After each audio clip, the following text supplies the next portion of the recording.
Hello, this is Matt on the Moon Lambo channel, and I almost didn't make any videos today.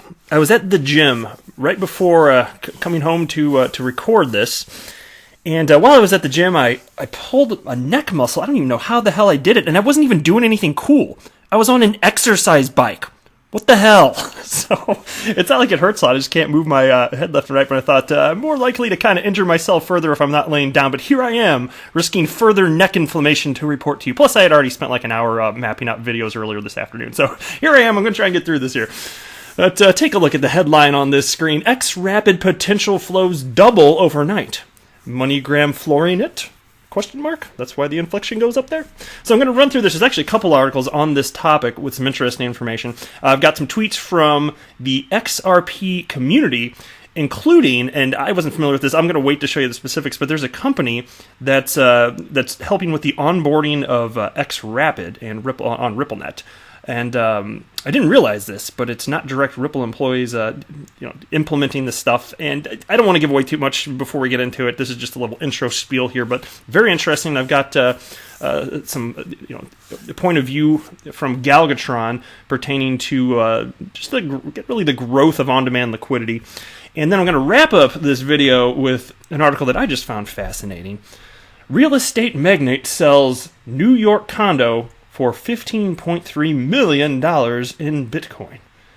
Huh. What about that? So that's like the 0.00005% of utility that comes from the Bitcoin blockchain, perhaps. But hey, I just tease. But before we go any further, if you would please delicately tap that like button. And if you're a fan of Ripple and XRP, you're pretty gosh darn cool. Go ahead and subscribe to the Moon Lambo channel. That's how you prove it. Let's dig into this first piece. Money transfer giant MoneyGram's partnership has been a major leap for Ripple as a payments company. The same applies to MoneyGram for being a traditional payments company using blockchain solutions for money transfers. A discussion of the partnership was one of the highlights of the recent Swell conference.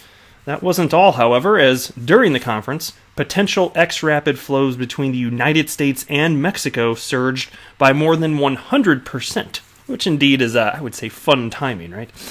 Using publicly available data, HMX, who goes by the screen name at HMATEJX on Twitter, set up charts to observe potential XRapid transfers between known corridors.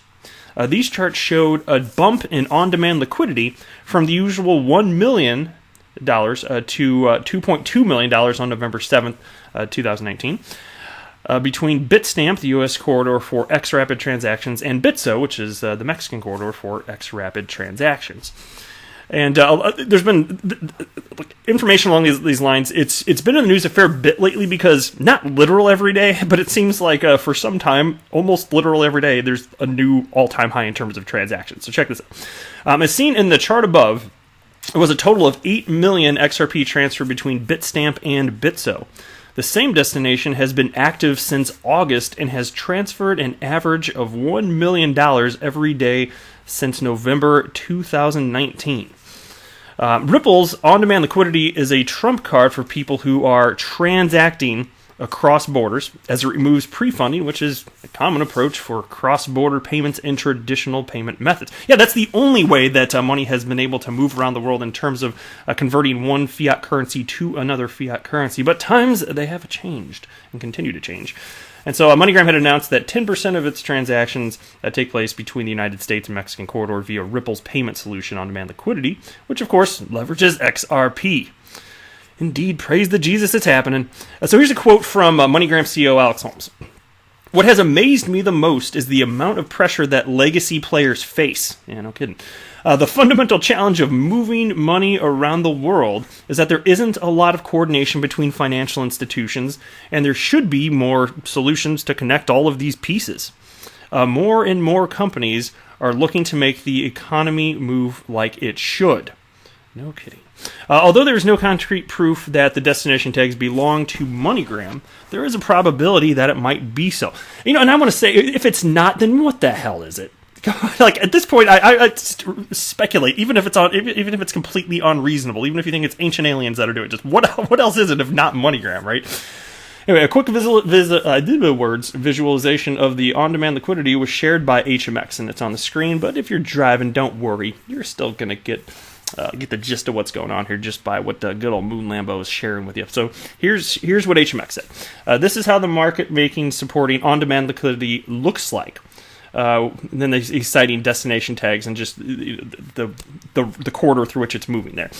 So I think that this is certainly it. And let's continue to track. And the cool thing with MoneyGram, and we're not going to know every single move that happens as it comes, but at a minimum, during these quarterly phone calls reviewing the previous quarter's activity, and of course some of that's going to involve the bottom line. I can't wait to hear what XRP has to do, or on-demand liquidity now. I can't wait to see what kind of impact that ultimately has. But as new corridors are introduced into actual usage through MoneyGram, which we know that there's several more corridors. They announced that there's several more corridors that are going to be active utilizing XRP on-demand liquidity before the end of this calendar year 2019. And I look forward to finding out what those actual impacts are. But I'm telling you, utility actually matters here. Go ahead and take a look at this tweet now. This is cool. So there's a tweet from XRP Euphoria, XRP community member, who wrote this on Twitter. If Ripple is worried about scaling too fast, i.e. onboarding too many too quickly, then why would any assume that they're ready for a global financial reset? Do you realize the level of personnel they would need to integrate on-demand liquidity globally? And check this out. Somebody named Tony XRPZ, who I followed, I had not heard of him before, but I followed him today. I highlighted his profile here. So he's a technology executive, digital asset owner / investor, MBA, Harvard Executive Programs. And so here's what he tweeted. Check this out.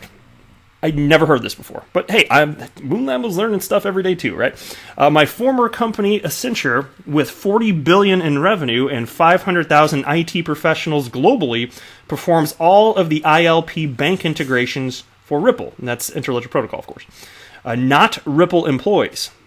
Have been for some time, and it's why it only takes days to onboard a new client.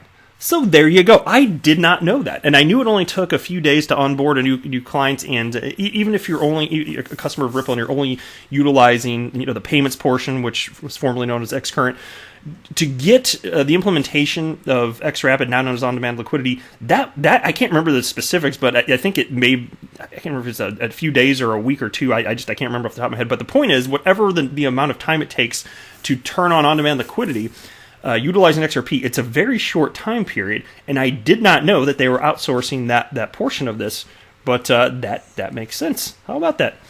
And so I thought that was fascinating.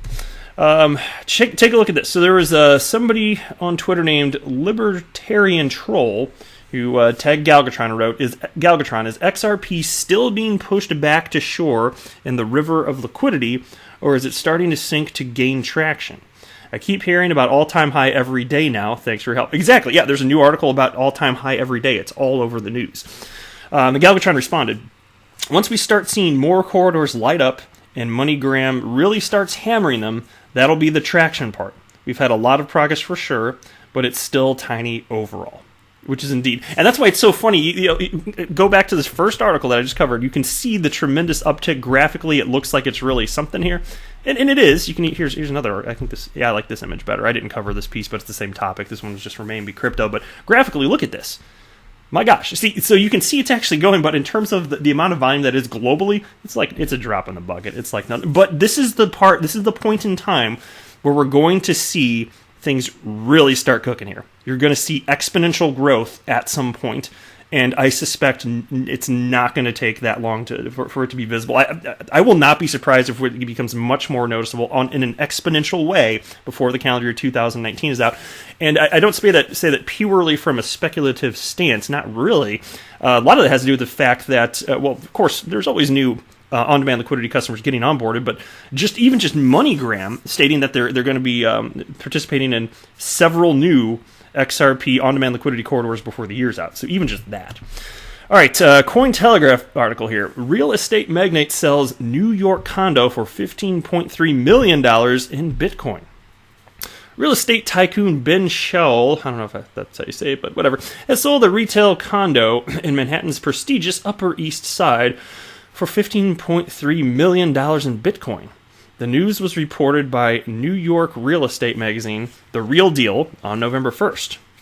And so Ben, who is president of the Magnum Real Estate Group, sold the 11,400 square foot property to a Taiwan-based entity, Affluent International LCC. I'm assuming that it's supposed to be LLC, but this is crypto media, so there you go. According to a person familiar with the deal. By the way, so $15.3 million for 11,400 square feet. So it's a big condo, right? 11,400 square feet. You have no idea the palace you could build in the area I live, because I'm in the Midwest. If you had that amount of money and you plop that down, you would have a verifiable palace. It's insane. Real estate's a lot more expensive out there. Anyway, while Ben Schell himself has reportedly declined to comment, Eric Hedvat, a broker with Jet Real Estate, which represented Magnum in the deal, characterized the transaction as a seamless process. Magnum reportedly went into contract with two other buyers in the same building using Bitcoin in 2018, one for a 624 square foot studio at an asking price of $875,000. Oh my God, that's ridiculous. 624 square feet for $875,000. Oh man, I'm just not used to seeing, like, I know that's the case, this is not new to me, but I don't see that on a daily basis, and it's still just kind of nice to go, Eey.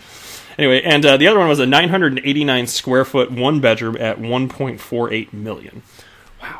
Another of Schell's residential developments had been listed with an option to purchase using Bitcoin, but was eventually sold for cash to Bronx-based investor Martin Shapiro last year for $82 million. Beyond Magnum, The Real Deal notes that Brooklyn-based rental management company announced in 2018 that it would be accepting cryptocurrency as payment. Ah, man. A current listing for $29 million property on the Upper East Side, marketed by Corocan, notes the seller will accept payments in. This is going to grind my gears here. It will accept payment in Bitcoin, Ethereum, or Ripple. No, it's XRP. Ripple is a company. Correct. Grinding my gears up so hard, man. Getting jammed up here. That's it for this video, though. My neck's okay still. I mean, it's terrible. I can't really turn my head, but can't swivel. But hey, I'm here. I'm living it. That kind of hurts, actually. All right, I'm sorry. I just turned my head a little bit. It's not good. I better wrap up the video. I'm not a financial advisor. Do not buy or sell anything because of anything that I say or write. That would be a very, very, very bad idea. Until next time, to the moon, Lambo.